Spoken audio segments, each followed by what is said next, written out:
В эфире Абхазского телевидения информационный выпуск Амшик-Шара. Здравствуйте.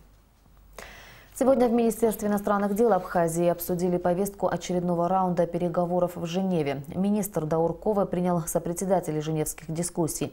На встрече состоялось знакомство с новым сопредседателем женевских дискуссий, представителем Европейского союза Тойво Клар.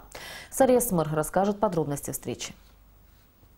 Перед началом встречи глава МИД Абхазии Дауркови представил присутствующим нового сопредседателя переговоров от Европейского союза Тойво Клара. Дауркови выразил надежду и уверенность в том, что присутствие и начало работы нового сопредседателя в рамках женевских дискуссий принесет свои плоды. На встрече была затронута тема демонтажа памятника в Килмарноке. Дауркови назвал этот шаг провокационным со стороны Грузии, но при этом выразил надежду, что военная риторика Грузии все же снизится, и на женевских дискуссиях появится возможность прийти к подписанию совместного заявления о неприменении силы. У нас сложилась хорошая команда, которая нацелена на подписание соглашения о неприменении силы. К большому сожалению, мы слышим заявления грузинской стороны от разных ведомств, где говорится о том, что демонтаж памятника и последующее изменение в нем надписей будет способствовать процессу миротворчества и процессу сближения грузинского и абхазского народов. Хочу вас заверить, что подобного рода инициативы они недопустимы.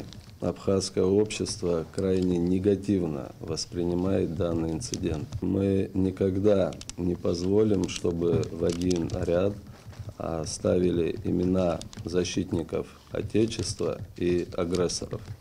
Поэтому мы сегодня на данной встрече передадим вам наше обращение, каждому из сопредседателей, в котором мы выражаем надежду и просьбу на то, что вы, как сопредседатели, дадите свое официальное заключение, и будет ваша официальная реакция на этот шаг грузинской стороны, связанный с демонтажом памятника в Килмарноке. Новый сопредседатель женевских переговоров от Европейского союза Тойво Клар поблагодарил Дауркови за пожелание успехов в работе. Было отмечено, что вопросы, которые обсуждаются на таких площадках, имеют важное значение для разрешения многих существующих проблем. Тойво Клар выразил надежду, что подобные встречи помогут прийти к единому мнению. Европейский дипломат также высказался по поводу демонтажа памятника в шотландском городе Килмарноке. Вопросы, которые мы обсуждаем здесь, имеют большое значение, они очень важны, и я искренне надеюсь внести свой полезный и конструктивный вклад в работу женевских дискуссий. Я также понимаю, насколько важна стабильность и безопасность в регионе. Я хотел бы высказать несколько слов относительно ситуации, которая возникла с демонтажом памятника в Килмарноке. Памятники, они воздвигаются в определенное время, в определенном месте. В этом отношении все стороны должны уважаться. И мы считаем, что местные власти должны уважать эту ситуацию, должны приложить усилия для сохранения целостности памятника. И мы обращаемся ко всем сторонам, к сторонам-участникам женевских дискуссий с призывом относиться с уважением к наследию прошлого. Для сопредседателя женевских дискуссий по безопасности и стабильности в Закавказье Туон Анти Турунуна это последний визит в Абхазию в данном статусе. По его словам, за время его работы на этой должности он ощущал поддержку со стороны абхазских властей. Как отметил Турунун, ввиду сложившейся ситуации, вопрос о неприменении силы имеет сегодня более актуальное значение, нежели ранее.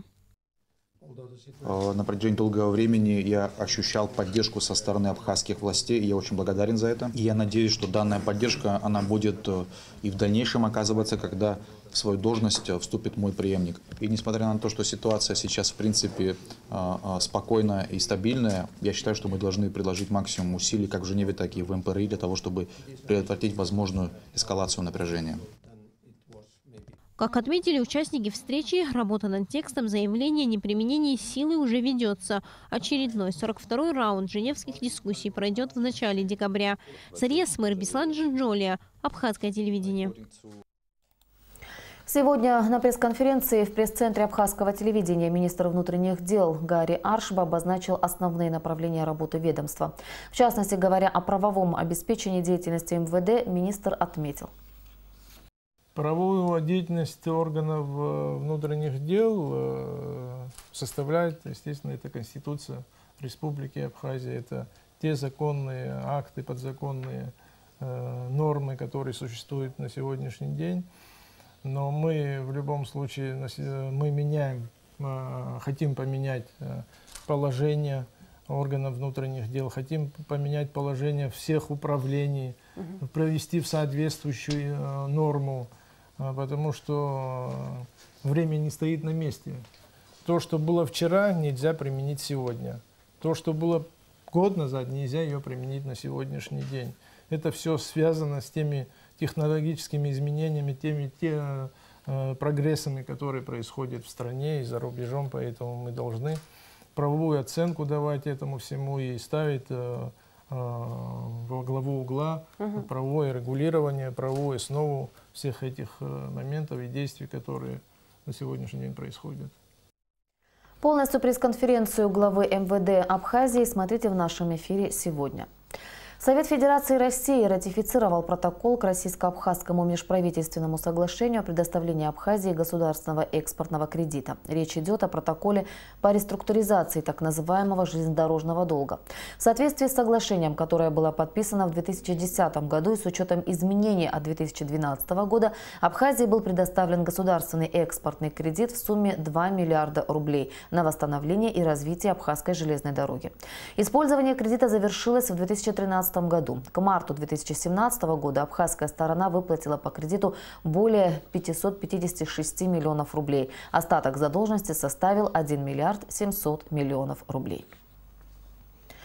Завершилась 5-я абхазская международная археологическая конференция, посвященная столетию выдающегося абхазского археолога-кавказоведа Михаила Маметовича Трапш. Конференция была организована Академией наук Абхазии, АБИГИ, АГУ при содействии Министерства культуры и охраны историко-культурного наследия республики и Абхазского госмузея. О некоторых итогах научного форума в репортаже Налы Ковы. Конференция к столетию видного абхазского ученого-кавказоведа, археолога Михаила Трапш собрала в столице Абхазии ученых не только нашей страны, но и историков и археологов из различных научных центров Российской Федерации и стран ближнего зарубежья.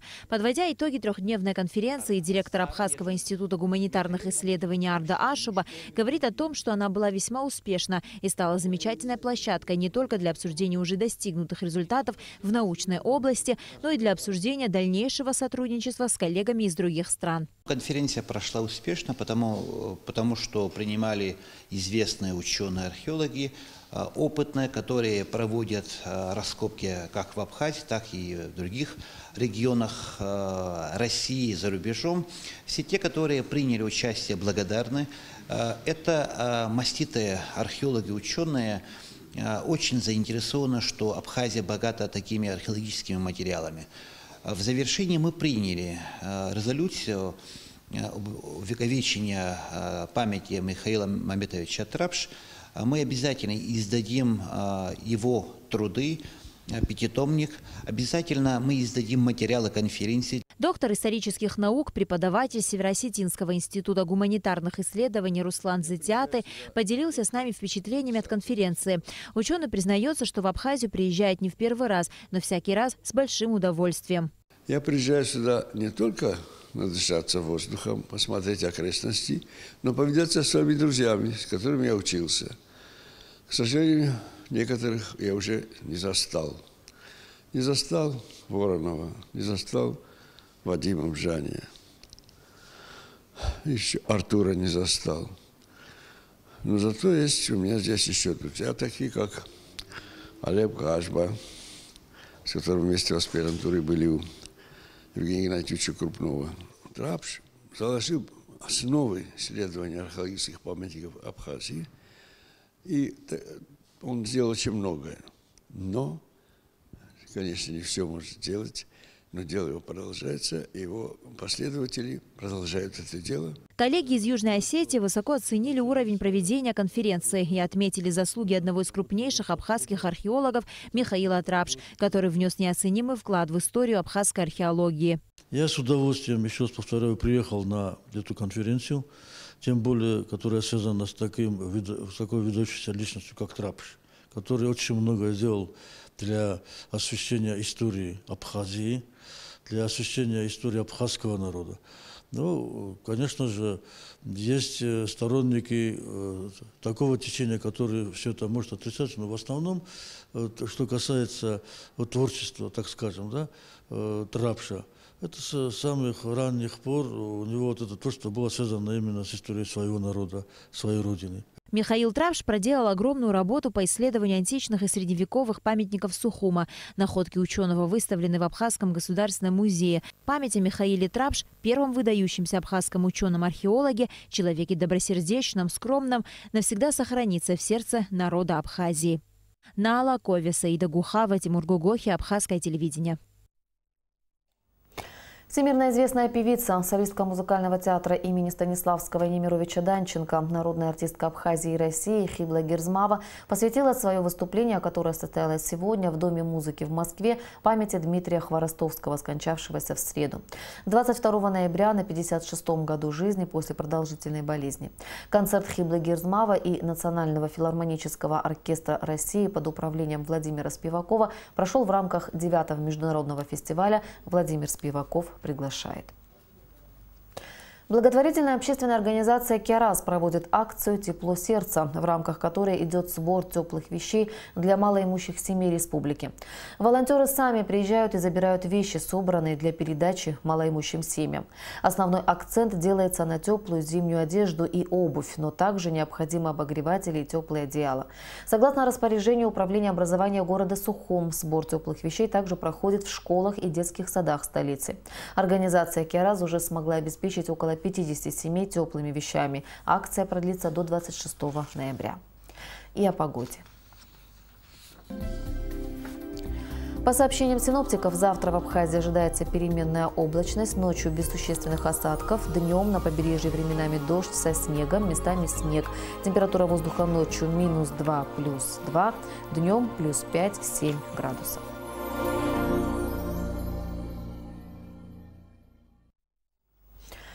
Информационный выпуск завершен. Я прощаюсь с вами. До встречи в эфире.